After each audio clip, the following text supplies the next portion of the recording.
वटपौर्णिमा विषयी माहिती द्या। हिंदू धर्मात वटपौर्णिमेला फार महत्त्व दिले आहे। आज वटपौर्णिमा मोठ्या उत्साहात साजरी केली जात आहे। वट वृक्षाला ब्रह्मा, विष्णू, महेशाचं रूप मानलं जातं। अशी आख्यायिका आहे की वटवृक्षाची पूजा केल्याने त्यांच्या पतीची रक्षा केली जाते। एक हे व्रत सावित्रीचे व्रत पूर्वी सुवासिनी अतिशय श्रद्धेने व निष्ठेने करत असत। व्रत म्हणले की उपवास यालाच, तोही तितक्याच श्रद्धेने करीत असत। वटपौर्णिमाच्या दिवशी मोठ्या प्रसन्नतेने पूजा साहित्य घेऊन वडावर जाणाऱ्या स्त्रिया आजही दिसतात। ते दृश्य पाहताना मोठा आनंद होतो। पण सध्या काळ हा पुरोगामित्वाचा, समान हक्काचा व सुधारणेचा आहे। या दृष्टीने वट सावित्री व्रतावर सध्याच्या युवती खूपच टीकेचा भडीमार करतात। त्यांनी व्रत व उपवास यापासून काय फायदे आहेत याचा कधी विचारच केला नाही।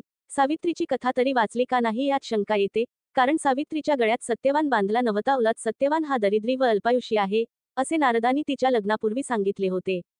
म्हणून कुटुंबातील सर्वांची इच्छा तिने सत्यवानाशी लग्न करू नये अशीच होती।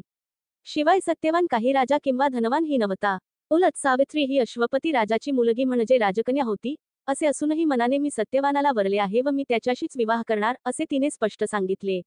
यावरून पूर्वीच्या काळी स्त्रियांना पतीची निवड करण्याचे स्वातंत्र्य होते असे दिसते। स्वेच्छेनेच तिने सत्यवानाशी विवाह करण्याचे ठरवले होते। 2. वट सावित्रीच्या व्रताचा बोध। महान पतिव्रतेत सावित्रीची गणना आहे। ती प्रातःस्मरणीय आहे। तिला यमजेत्री असे म्हणले आहे। असे असताना हे व्रत गुलामीचे निदर्शक कसे होते?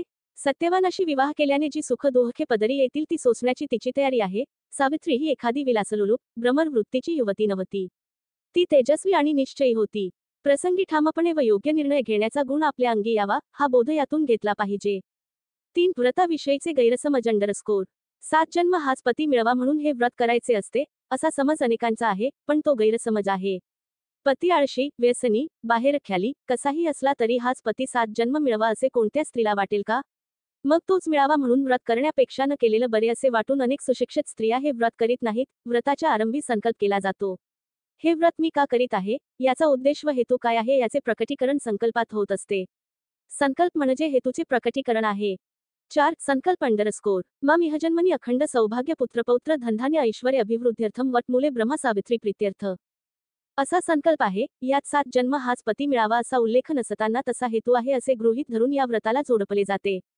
हे योग्य आहे का? हल्ली कोणताही विषय समजून न घेता, त्याचा अभ्यास न करता आपले मत प्रतिपादन करण्याची वृत्ती फार वाढली आहे। अर्थात ती अयोग्य आहे। हे जाणून प्रत्येक गोष्ट करताना आपण कारणांचा विचार करतो। पण कुठेतरी निष्ठा ठेवावी लागते व म्हणूनच वटपूजनासारखी व्रत वैकले डोळसपणे 21व्या शतकातही चालू राहिली पाहिजेत। कोणतेही कर्म ज्ञानपूर्वक करावे, असे ऋषींनी सांगितले आहे। यदेव विद्यया करोति तदेव वीर्यवत्तरम भवति। ज्ञानपूर्वक केलेलं कर्म हे प्रभावी व बलवान होते असे शास्त्र सांगते। जाणून घेण्याचे काम बुद्धी करत असते। ही बुद्धी जितकी प्रगल्भ असेल तितके ज्ञान अधिक होईल व त्याची कारणमीमांसाही समजेल। उपवासाच्या दिवशी हलके, पचनाला सोपे असे पदार्थ म्हणजे फळ दूध घेण्यास सांगितले आहे, म्हणून त्याला फलाहार असे म्हणले आहे। याचाच अपभ्रंश फराळ असा झाला आहे। कमी आहाराने शरीर हलके राहते। जास्त खाण्याने अपचनाचे विकार वाढतात। प्रकृती बिघडण्यास मूळ कारण हे अपचनच आहे। हे जाणून प्रत्येक व्रतात उपोषण सांगितले आहे। हल्ली उपोषण म्हटले की साबुदाण्याची खिचडी खाणे असा अर्थ झाला आहे। पण खिचडी पचनास हलकी नसून जडच आहे। म्हणून साबुदाणा खाणे टाळले पाहिजे। 1971 साली दिल्ली येथे झालेल्या डॉक्टरांच्या परिषदेत उपोषण हे अनेक प्रकारच्या शारीरिक आणि मानसिक व्याधींवर उपयुक्त आहे हे रशियन डॉक्टर श्री वाय. यास निकोलाएव यांनी मान्य केले। ते मॉस्को येथील मेडिकल सायन्स या संस्थेचे प्राध्यापक आहेत। ते म्हणाले, आम्ही उपोषणाचा उपचार सुमारे 5000 रोग्यांवर करून पाहिला, त्याचा चांगला गुण येतो असे आढळून आले आहे। भुकेने जेवढे लोक मारतात त्यापेक्षा अति खाण्याने जास्त मारतात असा अनेक डॉक्टरांचा अनुभव आहे। हे सर्व जाणूनच प्रत्येक व्रतात ऋषींनी उपोषण करण्यास सांगितले असावे।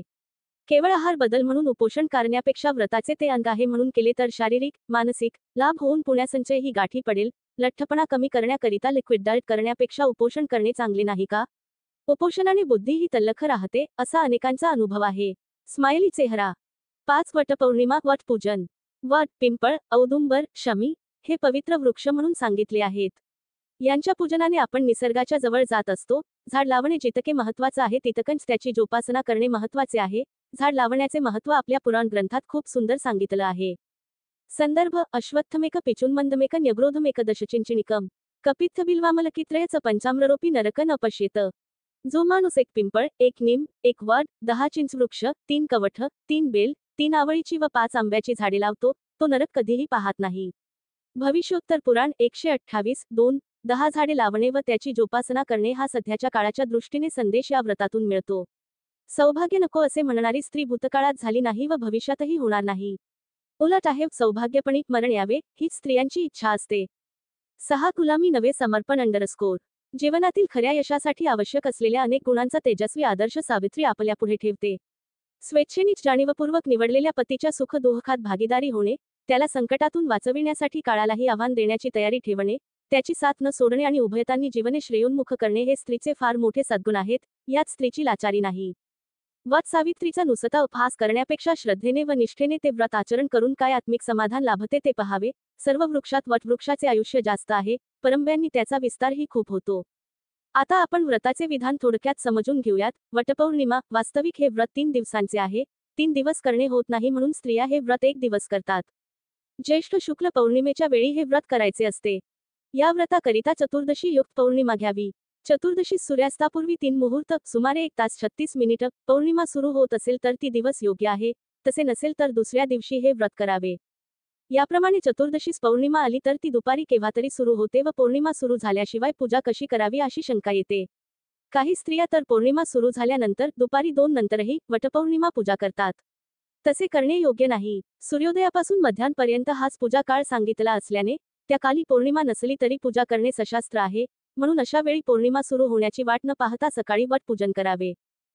ब्रह्मान सह सावित्री सवित्रीम सत्यवतप्रियाम धर्मराज मुनींद्रच ध्यायामीच महातारुम वट मुले ब्रह्मसवित्रे नमहा या नाम मंत्राने पूजा करावी. लेखात सांगितलेल्या संकल्पाप्रमाणे प्रपंचात आवश्यक असणारे सौभाग्य, मुले, नातवंड, धनधान्य आणि उभयतांना उत्तम आरोग्य मिळावे हा या व्रताचा हेतू आहे. व्रत वैकल्य केल्यामुळे आत्मिक आनंद व संयम निर्माण होतो. तरी मन इप्सित सर्व कामना पूर्ण होण्यासाठी धर्मशास्त्रावर डोळस श्रद्धा ठेवून या व्रताचे आचरण स्त्रियांनी करावे. 7 जन्माचे रहस्य काय आहे? वटपौर्णिमा. काय आहे 7 जन्माचे रहस्य? 7 जन्म हाच पती मिळवा. मुळात या 7 जन्म मागणीत पुढच्या जन्माचा संबंधच नाही. तो होणार का नाही? माहीत नाही. माणसाचा मिळेल का? माहीत नाही. हीच पुन्हा ओळखायची कशी? अशा निरर्थक बाबी आपल्या शास्त्रात नाहीत. मग काय आहे 7 जन्म? _ ही शुद्ध जीवशास्त्रीय भूमिका आहे. शरीरविज्ञान सांगते की आपल्या शरीराची रचना राज्यसभेसारखी असते. काही पेशी मरतात, काही नवीन जन्माला येतात. शरीर सतत बदलत असते आणि तरीही अखंड वाटते. या शरीरातील एकूण एक पेशी बदलायला काळ लागतो 12 वर्षे. म्हणून तप करायचे 12 वर्षे. 12 वर्षांनी आपले शरीर पूर्ण बदलत असते. जणू एक नवा जन्म. असे 7 जन्म म्हणजे 12 × 7 = 84. पूर्वी लग्न होत 16व्या वर्षी. त्यावेळी ती नवविवाहिता प्रार्थना करायची की 7 जन्म हाच पती भेटो, अर्थात पती 16 + 84 = 100 वर्षे जगो. पतीच्या शतायुत्वाची कामना आहे 7 जन्म. पुढच्या जन्माचा काहीही संबंध नाही.